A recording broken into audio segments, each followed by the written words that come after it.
In today's video, a routine morning erupted into terror when a 6-month pregnant woman was violently kidnapped from outside her home. Threatened with unimaginable cruelty, including attacks on her unborn child and losing her fingers, she was plunged into a desperate fight for survival. What began as an ordinary day soon became a harrowing ordeal that would test the limits of human courage. This is Curios&Spiritual, no deep dives, because I'm a geezer. We take a look at the case, the police investigation and trial.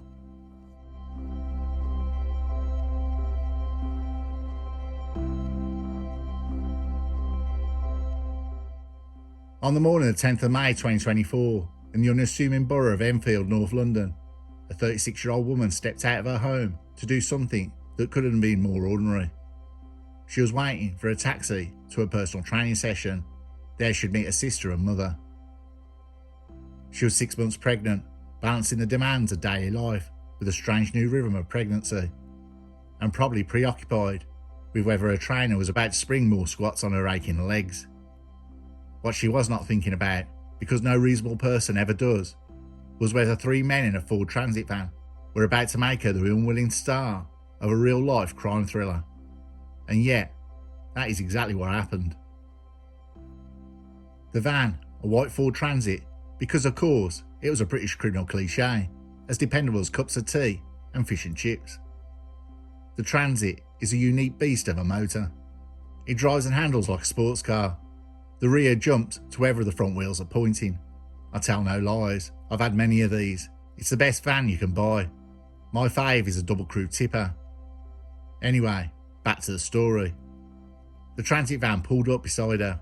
Out jumped 35-year-old Adrian Johnson, 26-year-old Ahmed Jazi, and 55-year-old Nicholas Mitchell. In less time than it takes to microwave melted cheese onto a sarnie, they had grabbed her, bundled her inside the back of the van, bound her wrists and drove off. 15 seconds, that's all it took to transform her morning from the norm to the thing of nightmares. Inside the van, her ordeal escalated with terrifying efficiency. She was blindfolded, her hands bound with cable ties, a trick to the hardware store that must have seemed very clever to the men at the time. She was forced to sit helpless as they fired threats at her, like lines from particularly tasteless B-movie crime thrillers. "If you lied to me," one snarled, "I'm going to kick the baby out your stomach." Another chimed in with the promise to cut off her fingers. To them, these were weapons of control. To anyone listening with half a brain, they're also signs of disturbingly stunted imagination. The men's aim was depressingly simple: money. They used the woman's phone to call her partner, demanding cash and jewellery, wielding terror as their currency. But the victim, though bound and blindfolded, was far from powerless. Somewhere in that blur of fear and nausea, the kidnapped woman still inside the van, realising she was alone in the back, she found her chance.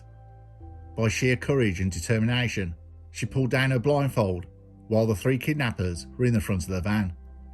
She waited for it to slow down. She then pulled the side door. She managed to escape the van, flag down a taxi, and flee to her mother's house. Imagine being that cab driver. 1 minute you're hoping for a quiet fare, and the next you're driving a pregnant woman who has just Houdini'd her way out of a kidnapping. Have you done anything exciting today? Must have taken on a whole new meaning. At her mother's home finally safe, she called the police. The kidnappers had watched her escape from the van, with traffic around. Realising they messed up, they drove away, and so began the police investigation.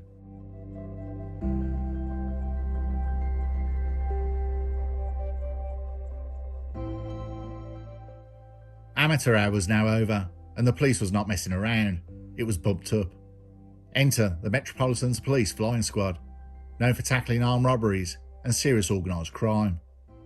Known also as Sweeney Todd, it originated with London's criminal underworld as a way to refer to the flying squad without alerting those nearby. This soon became just the Sweeney. They were now tasked with tracking down 3 men who apparently believed they were in the film Snatch, when in reality they were barely scraping on carry-on kidnapping. And London, as anyone with even a passing knowledge of urban life knows, London is smothered in graffiti, crap shops, but most of all, CCTV. You cannot so much pop to a Greggs without your every movement appearing on 6 separate feeds. Our three criminal prodigies, however, appeared blissfully unaware of this. Their white transit van might as well have been a parade float. It had a very distinctive high visibility stripe on the lower part of the van across the sills. The transit parade float rolled past camera after camera, practically begging to be traced. Detectives didn't need Sherlock Holmes' magnifying glass. They watched as it jumped from camera to camera. When the van was located, it turned out to be less of a getaway vehicle and more of a mobile evidence locker. DNA, fingerprints, fibres, all the forensic goodies an investigator could hope for were all waiting inside the van. It was as though the kidnappers had personally curated an exhibition titled Kidnapping. And then there was the kidnapped woman's phone. Mobile data betrayed their movements with the loyalty of a snitch desperate for parole. Calls made to the victim's partner during the abduction lined up neatly with cell site records. It was, quite literally, an open and shut case, unfolding in real time. By the end of the very same day, all three men had been arrested. No rooftop chases, no dramatic standoffs, no sting operations, just steady police work, aided by the suspect's extraordinary talent for self-incrimination. But do you understand everything I said? No. Yes, you're under arrest. Yeah, okay, for a kidnap. You speak Okay. English, yeah? Yeah, good English? A little bit English. But you understand you're under arrest? Yes, I'm in. Good, yes. And you understand we are the police? Yeah. Yeah.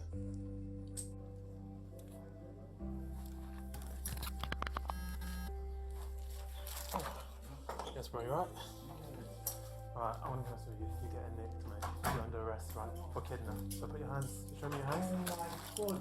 Alright. So you tricked me. You're under arrest for kidnap, right? What kidnap? The kidnap happened on the 5th, the 7th of the 5th, 2024. I've Alright, I'm not false imprisonment, okay? I've not So kidnapped. you don't have to say anything, but may harm in defence if you don't mention my question simply later on in court. Anything you do say may be given in evidence. Alright, necessity, prompt and effective investigation, and secure evidence via taped interview. Alright? We're going to have to interview about this matter, so we're going to obviously question you. Mate, this is the easiest way it would have been done, I ain't going to lie to you, otherwise doors would have been licked.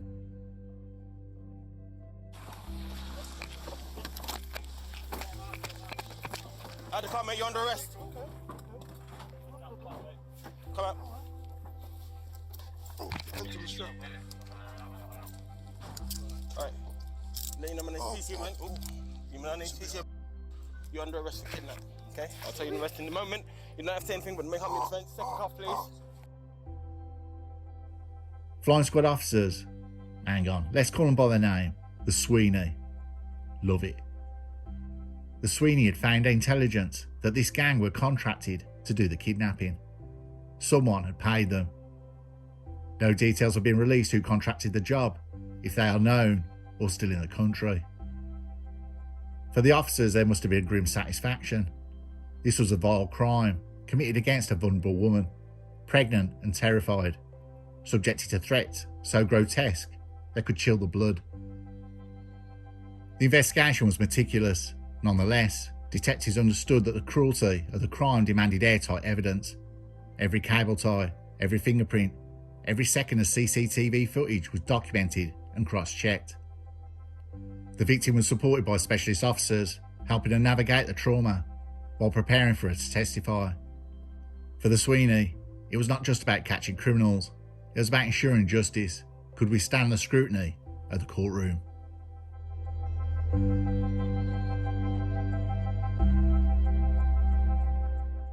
Trials are a peculiar kind of theatre. The judges' robes, the ritual standing and bowing, barristers, speeches, it's all part of the performance. But in this case at Kingston Crown Court, the script was unusually straightforward. The prosecution stood up and essentially said, "Ladies and gentlemen of the jury, here are the kidnappers, here's the van, here's the DNA, here's the terrified pregnant woman. Do you have any questions?" In a statement submitted to the court, the victim said she hadn't been able to return to her home since the kidnapping, spending the rest of her pregnancy sleeping on her sister's sofa. She said the incident ruined her life. "I will never be the same person again. I'm having to start my life all over. I'll forever have fear and paranoia as part of my life now. I didn't deserve to be a victim of what happened to me. And to top it off, it was all made so much worse by being pregnant." This will always be something that will be part of my pregnancy, which is meant to be a happy experience, and will always be something that is part of my daughter. The victim, now mother, told her story with devastating clarity. She described the van, the restraints, the blindfold, the grotesque threats, and her miraculous escape. It was testimony that needed no embellishment. The horror spoke for itself. The defence, meanwhile, gamely attempted damage control. Mitchell, the elder statesman of the group, seemed to lean in to the too old for this nonsense defence, while the younger men offered variations on denial. But against CCTV, forensic evidence, phone records, and the victim's testimony, these are about as convincing as claiming you weren't at the scene, while wearing a t-shirt that says, "I love kidnapping in Enfield."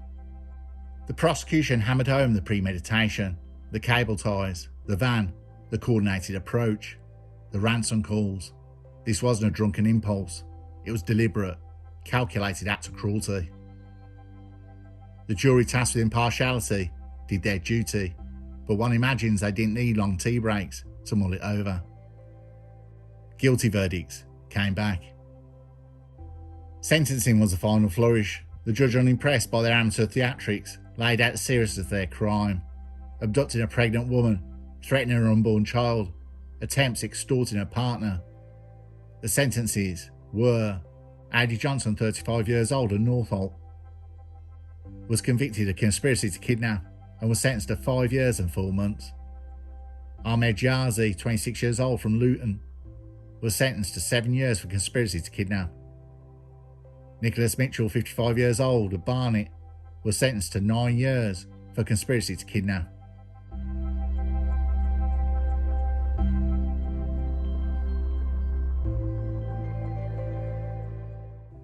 And so the saga ended. 3 men who fancied themselves as predators turned out to be snared, not by police genius, but by their own arrogance and incompetence. A woman who could so easily have become a tragic headline instead emerged as a survivor. Her courage, the most powerful testimony of all. For Enfield, it was a moment of collective shock. For London, it was another reminder that beneath the city's surface hum of daily life lurked both cruelty and resilience. And for the rest of us, it was confirmation that criminals are often far less clever than they think. They may terrorise, they may posture, but in the end, they're undone by the very systems they always underestimate, and by the bravery of those they try to silence. The Enfield kidnapping was horrifying, absurd, tragic, and frankly ridiculous all at once. It showed us the worst of human behaviour and the best of human defiance. It gave us villains who couldn't organise a sandwich, and a victim whose escape turned the story of fear into one of survival.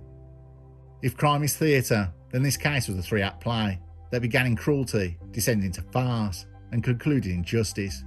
Not a masterpiece, not even a polished production, but one that reminded its audience that in the long run, stupidity and malice are no match for courage, evidence, and the Sweeney.